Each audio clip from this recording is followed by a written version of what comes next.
தமிழ் மொழி இலக்கணம்னாவே நெறைய பேரு ரொம்ப கடினமா இருக்கும் அப்டின்னு நெனைப்பாங்க. அப்படிலாம் கிடையாதுங்க. எல்லாமே ரொம்ப எளிமையானது தான்.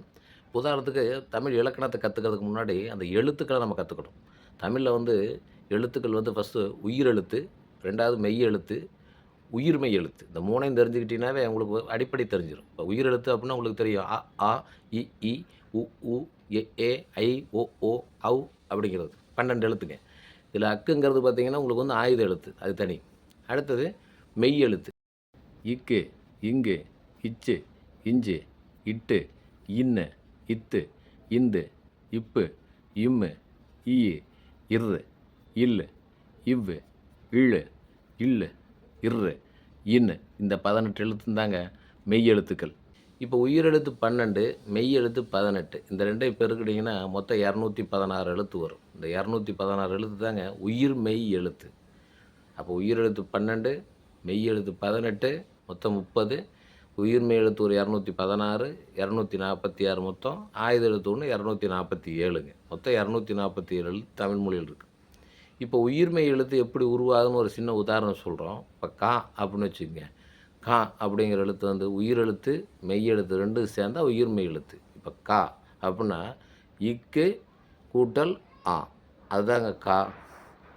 அதே மாரி இக்கு கூட்டல் ஆ நெடில் போட்டீங்கன்னா, கா அப்படிங்கணும். இக்கு கூட்டல் ஈ அப்படி போட்டீங்கன்னா, கி. இக்கு கூட்டல் ஈ அப்படின்னு போட்டீங்கன்னா, கீ. இக்கு கூட்டல் உ அப்படின்னு போட்டீங்கன்னா, கு.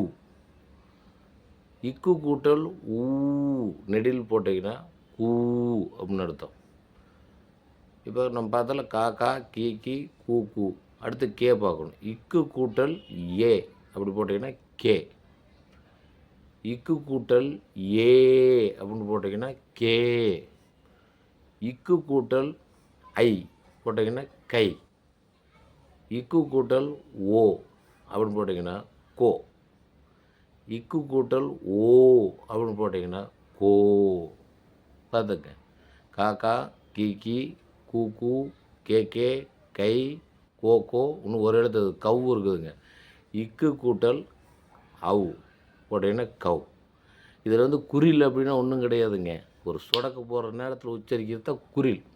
இப்போ கா அப்படின்னா கா. ஒரே ஒரு எழுத்து. ஒரு மாத்திரைன்னு சொல்லுவாங்க. அதுக்கு பேர் குறில். 2 சொடக்கு போட்டீங்கன்னா, அதுக்கு பேர் நெடில். கா, நெடில். அப்போ குறில் அப்படின்னா ஒரு மாத்திரை.